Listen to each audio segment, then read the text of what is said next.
ये है ABC news AGT live.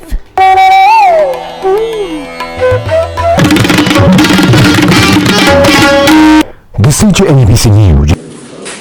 System লাগু আছে, কিন্তু ভারতবর্ষে এই সিস্টেমটা তুলে দিচ্ছে, এতে করে উপকৃত হবেন যারা একচিটিয়া পুঁজি বড় সিস্টেম লাগু আছে, কিন্তু ভারতবর্ষে এই সিস্টেমটা তুলে দিচ্ছে, এতে করে উপকৃত হবেন যারা একচিটিয়া পুঁজি বড় এবং সেই সুযোগ থেকে তারা বঞ্চিত হবেন। এখানে বলছে সাবসিডি বেশি দিতে হয় স্টেট গুলোতে। এই অবস্থার মধ্যে আমরা লক্ষ্য করছি স্মার্ট মিটারের নামে দিচ্ছেন, এখানে প্রচুর টাকা ইনভেস্ট করছে। এটা তো আসলে স্মার্ট মিটার যুক্ত করা হয়েছে, সেটা হলো গিয়ে শ্রমকোড বাতিল করা, 4টা শ্রমকোড বাতিল করা, এবং এটার সঙ্গে ইঞ্জিনিয়ারদের সংগঠন, সারা দেশের কর্মচারীদের সংগঠন, ইলেকট্রিসিটি সেক্টরে যারা আছেন তারা সবাই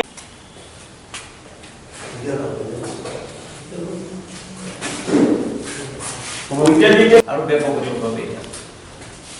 আর ত্রিপুরার যেটা এখন বিদ্যুৎ নিগম তারা 5টা ডিভিশন দিচ্ছে, দেশব্যাপী বিদ্যুৎ কেন্দ্র আগরতলা প্রোগ্রামটা দিতে আমরা বেশি করে ওই একটা জায়গাতে মানে সমাবেশ করে বিষয় মানুষের সামনে তুলে ধরা হচ্ছে, সারা স্টেটে এটা বলা হয়েছে করার জন্য, মহকুমাতে করার জন্য বলেছে। জনস্বার্থ বিরোধী বাজেট, আমজনতার স্বার্থ বিরোধী বাজেট, এটা হলো কর্পোরেট মুখী বাজেট, যেটা যে বিগত বাজেটগুলো যে লক্ষ্য নিয়ে করেছেন কর্পোরেট মুখী, এই বাজেটটা কর্পোরেট মুখী বাজেট, এবং এতে করে মানুষের উপর সমস্যা আরো বাড়বে এবং যে সমস্যা চলছে তার থেকে বেরিয়ে আসার কোনো রাস্তা দেখা দেব না। এবং এখানেই ব্যক্ত এবং এরপরও দেখা গেছে একটা বিরাট ঘাটতি, লোন নিলে বিরাট লক্ষের টাকা লোন নেবে বলেছে, ঠিক আছে লোন নিলে এরপরে বিরাট লক্ষের টাকা ঘাটতি দিয়ে গেছে, তাহলে এই ঘাটতির জন্য আবারও আরো জমা ট্যাক্স বসবে সেই ঘাটতি পূরণ করার জন্য। এই যদি পরিস্থিতি হয়, এখন এমনি একটা সংকটে চলছে, সেই সংকট থেকে বেরিয়ে আসার জন্য এই বাজেট কোনো সন্ধান মানুষকে দিতে পারে।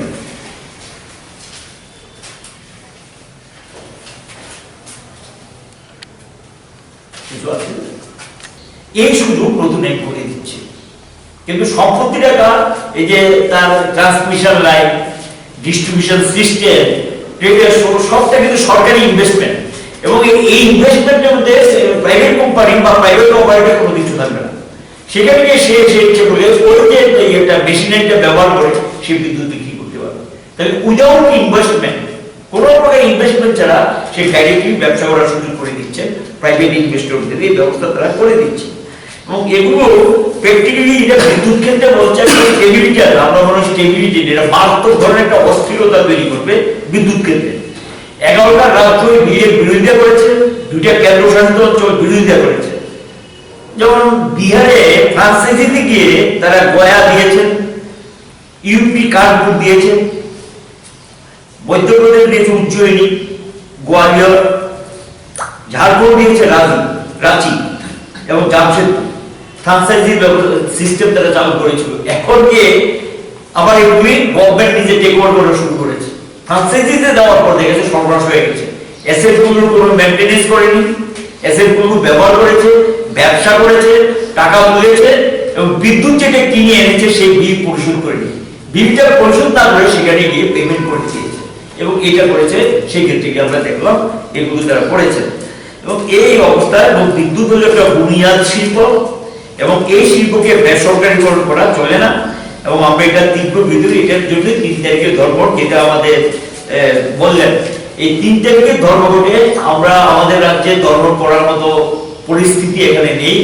আমরা সারা রাজ্যে সেদিন প্রতিবাদ সংগঠিত করবো, এটা বিরোধিতা করবো, এবং এই ধর্মঘটে এই দাবিগুলোর সঙ্গে যেটা আরো যুক্ত করা হয়েছে সেটা হলো গিয়ে শ্রমকোড বাতিল করা, 4টা শ্রমকোড বাতিল করা, এটাও এটার সঙ্গে যুক্ত করা হয়েছে।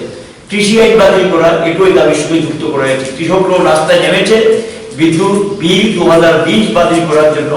যে এটা এই যে ধর্মঘটটা সারা দেশের ইঞ্জিনিয়ারদের সংগঠন, সারা দেশের কর্মচারীদের সংগঠন, ইলেকট্রিসিটি সেক্টরে যারা আছেন তারা সবাই মিলে একটা ফেডারেশন তৈরি করেছেন এবং সমন্বয় কমিটি করেছেন।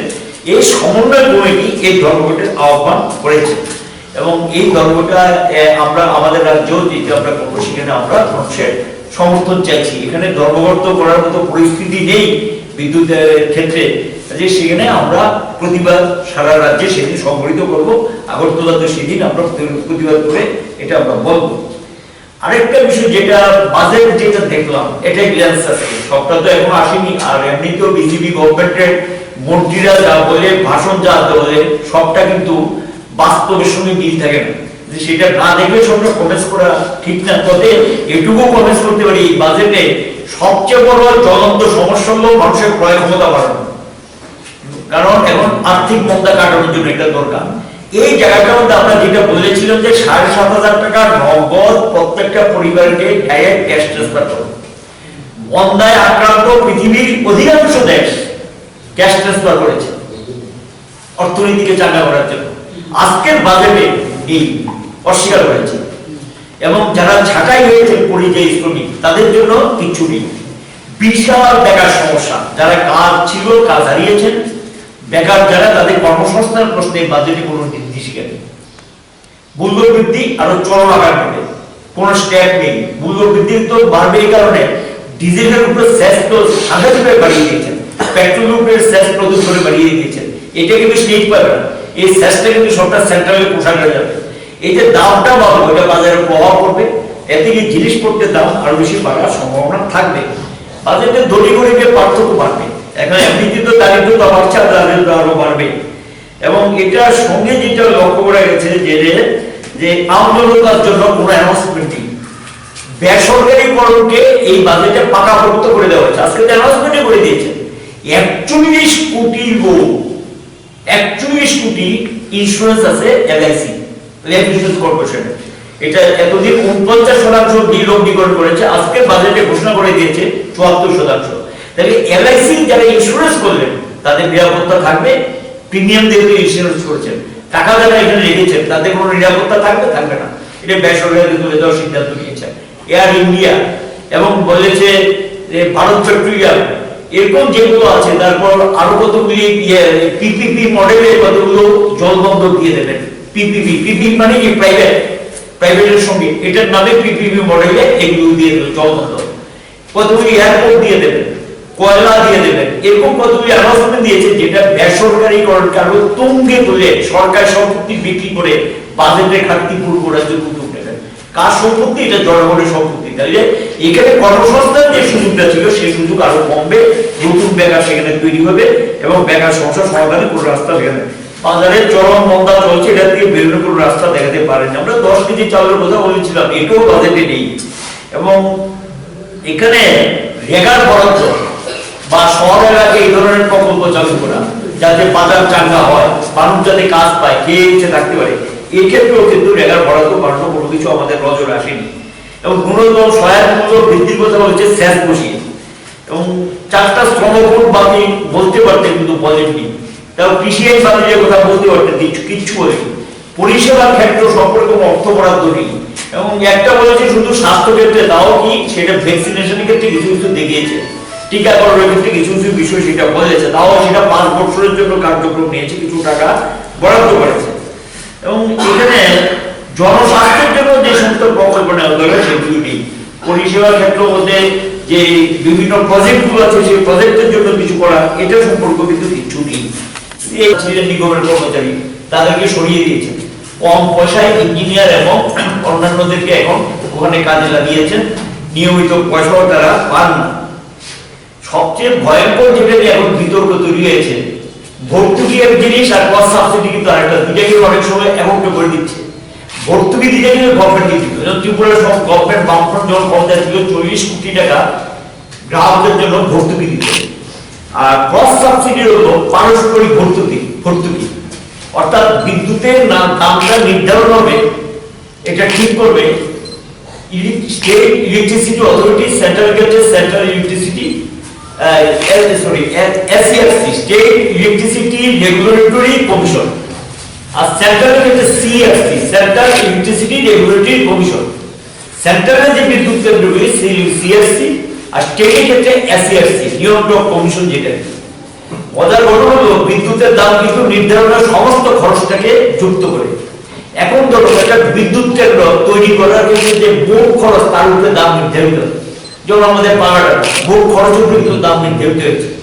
যেমন এই যে এদিকে আরসিনগর বোর্ড ফোর্সিল প্রাইভেট কোম্পানিগুলো চালাকি করে কি যত টাকা তার মানে বিদ্যুৎ কেন্দ্রে ইনভেস্টমেন্ট তার চেয়ে বেশি দেখিয়ে দামটা যদি বেশি দেখায় তাহলে সুবিধা হলো তাহলে দামটা বেশি পাবে ওই রেগুলেটরি কমিশন তার দামটা বেশি দিয়ে দিল পার ইউনিট প্রাইভেট কোম্পানি তারা সেখানে গিয়ে যে ইনভেস্টটা করছেন লগ্নিটা যা করছেন উৎপাদন কেন্দ্র করার জন্য সেখানে গিয়ে তারা বেশি দেখায় এবং এগুলো গিয়ে অনেক সময় তাদের সুবিধা এবং এই সুবিধাগুলো তারা নিচ্ছে এই পরিস্থিতির মধ্যে যেটা তারা করেছেন যে এখন বলছেন যে ক্রস সাবসিডিটা সম্পর্কে বিয়ে কিছু নেই ক্রস সাবসিডি মিন্স ইন্ডাস্ট্রি যেমন ধরো আমাদের রাজ্যে ক্ষেত্রে 6 টাকা বা তার কিছু বেশি সাধারণ ভোক্তা যে কম বিদ্যুৎ ব্যবহার করে 2 টাকা 90 এরকম তাহলে যারা খুব বেশি বিদ্যুৎ ব্যবহার করে তাদেরকে বেশি দাম দিতে হবে যারা কম বিদ্যুৎ ব্যবহার করে তারা কম দাম দেবে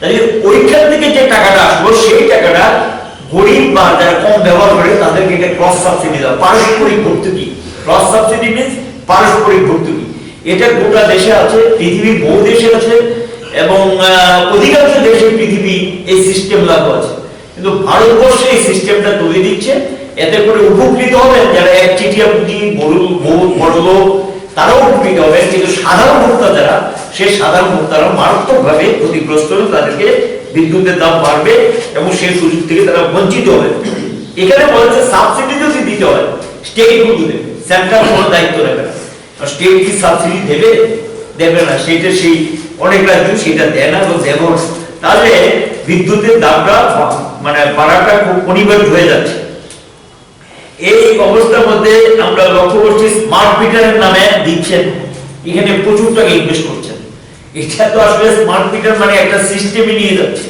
এখানে কিন্তু প্রচুর টাকা ইনভেস্ট করছেন স্মার্ট মিটার ইত্যাদি নাম করে যেটা করছে তারা পুরো সিস্টেম ইমপ্রুভ করতে আপত্তি নেই কিন্তু সিস্টেমটা যেটা হবে ওই যে প্রসেস সাবসিডি যে বিষয়টা সেটা তো থাকবে না যদি দামটা আলাদা রাখবে কারণ সেম রেটে নিতে হবে তাকে সেম রেটে নিলে তার দামটা অনেক বেড়ে যাবে স্বাভাবিক কারণে এটা ওই ক্রস সাবসিডি না থাকলে তারা ক্ষতিগ্রস্ত হবে এবং এখানে বলছে যে ডাইরেক্ট যদি নতুন বিলে বলেছে যদি কোনো স্টেট গভর্নমেন্ট মনে করে দেবে তাহলে সেটা বিলের থেকে ছাড় দেবো এটা ক্যাশ ট্রান্সফার করে দাও এই ক্যাশ ট্রান্সফার কেউ পাবে পেয়েছে কি আমাদের তো ক্যাশ ট্রান্সফার অনেক কিছুতে আছে কিন্তু মানুষ তো সেই টাকা পায় না যেমন আমাদের রাজ্যে কিন্তু 40 কোটি টাকা দামটা নির্ধারিত হওয়ার পর পার ইউনিটে সেই টাকাটা কেটে দেওয়া হয় স্টেট গভর্নমেন্ট যে সাবসিডিটা দেয় সেটা কেটে দেয় তাইলে দামটা তখনই কমে যাবে বিলটাই কম যাবে কিন্তু এখানে বলছেন না যদি কোনো স্টেট গভর্নমেন্ট দিতে চায় ভর্তুকি ক্রস সাবসিডি তো উঠেই গেছে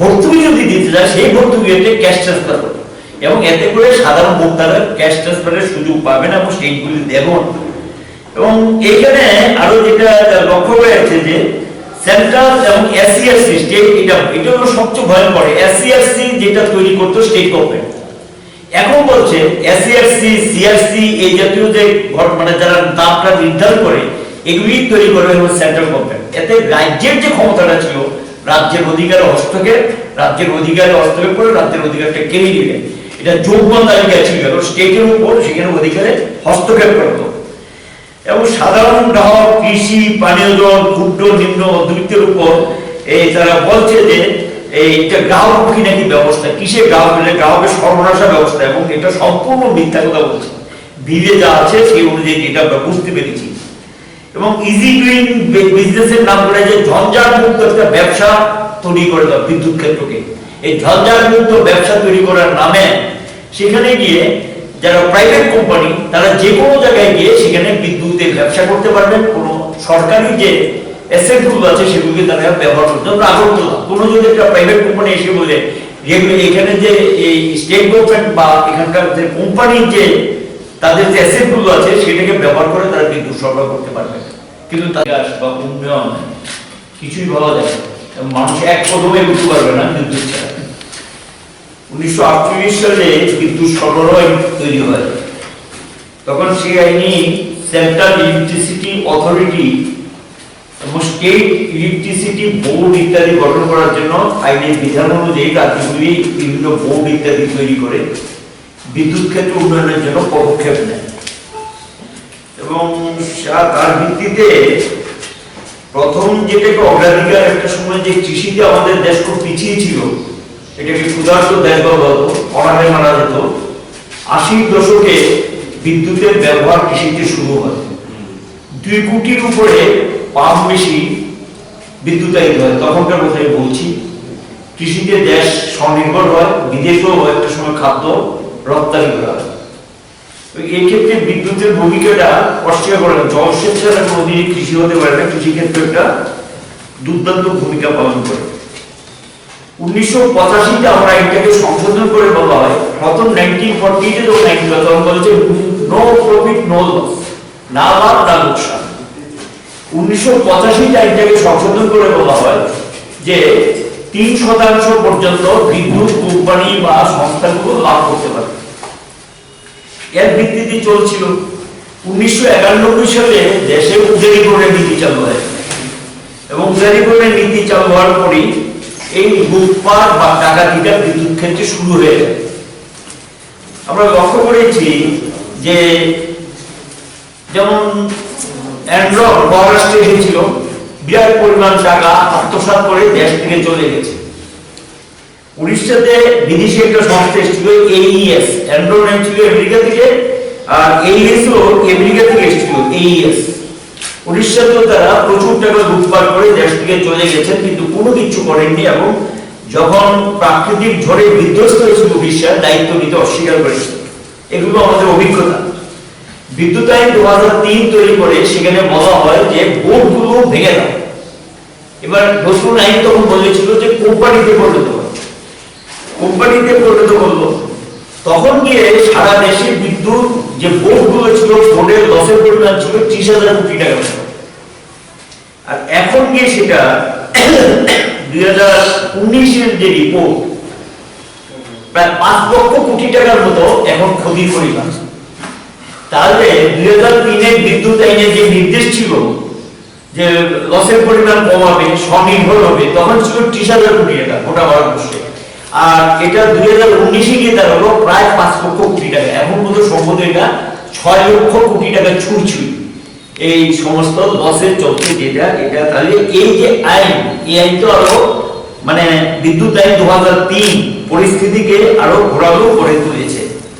এবং এই যে লসটা, এটা কিন্তু গ্রাহকের উপর চাপিয়ে দেওয়া হয় এবং এতে করে বিদ্যুতের দাম প্রতিনিয়ত বৃদ্ধি পাচ্ছে। সাধারণ ভোক্তারা তার দায়ভার বহন করতে হচ্ছে। দেশে এখন আমাদের সরকারি, আধা সরকারি, বেসরকারি মিলে 3,07,000 মেগাওয়াট বিদ্যুৎ উৎপাদন করার ক্ষমতা আছে। এই বিদ্যুৎ দিতে পারে, কিন্তু এখন বিদ্যুৎ ব্যবহৃত হচ্ছে মাত্র 1,66,424 মেগাওয়াট। তাহলে অর্ধেকের মতো বিদ্যুৎ পড়ে আছে, সেটা ব্যবহার হচ্ছে না। তার মূল কারণ হলো মানুষ বিদ্যুৎ ব্যবহার করার জন্য হয়তো বা সে অর্থের যোগান দিতে পারেন না, বা তাদের কাছে বিদ্যুৎ পৌঁছায়নি। এই বিষয়গুলি কাজ করছে। এবং লক্ষ্য করা গেছে যে আদানি আম্বানিরা বিদ্যুতের কেন্দ্র স্থাপনের নামে কয়লা খাদান নিয়ে গেছে এবং সেই কয়লা খাদান বিদ্যুতের উৎপাদন শুরু করার আগে কয়লা তুলে বিক্রি করে দিয়েছে। ধরাও পড়েছে, সুপ্রিম কোর্টে সেখানে ধরেছেন, ব্যবস্থা নিয়েছে সুপ্রিম কোর্ট তাদের আদানি আম্বানির বিরুদ্ধে। অর্থাৎ সেখানে বেসরকারি কোম্পানিগুলোকে একটা গ্রুপ পার্কের আখড়া হিসেবে, মানে বিজয়ের ক্ষেত্র হিসেবে বিদ্যুৎ ক্ষেত্রকে তুলে দিতেন এবং তার থেকে প্রফিট নিলেন। এবং কিছু কিছু ক্ষেত্রে রাজনৈতিক নেতারাও এগুলোর সঙ্গে যুক্ত আছেন, যারা শাসক দল। সৌরবিদ্যুৎ সম্পর্কে বলবো একটা গ্রিন, এটা করতে হবে, এর জন্য প্রচুর পরিমাণে অর্থ খরচ হবে। কিন্তু এরপরে গিয়ে যেটা করলেন, এখন গিয়ে বিদ্যুৎ বিল 2020 যেটা আনলেন, যেটা নিয়ে এখন গোটা দেশে আন্দোলন চলছে, কৃষকরা আন্দোলন করছেন, এখানে পরিষ্কার বলে দিয়েছে এবং অ্যাডমিনিস্ট্রেটিভ অর্ডার, প্রশাসনিক নীতিতে বলছে ফ্রাঞ্চাইজি দিয়ে চলবে। ফ্রাঞ্চাইজি মিন্স বেসরকারি এবং সেই আমাদের রাজ্য এরকম 5টা ডিভিশন অলরেডি ফ্রাঞ্চাইজিতে দিয়ে দিয়েছে।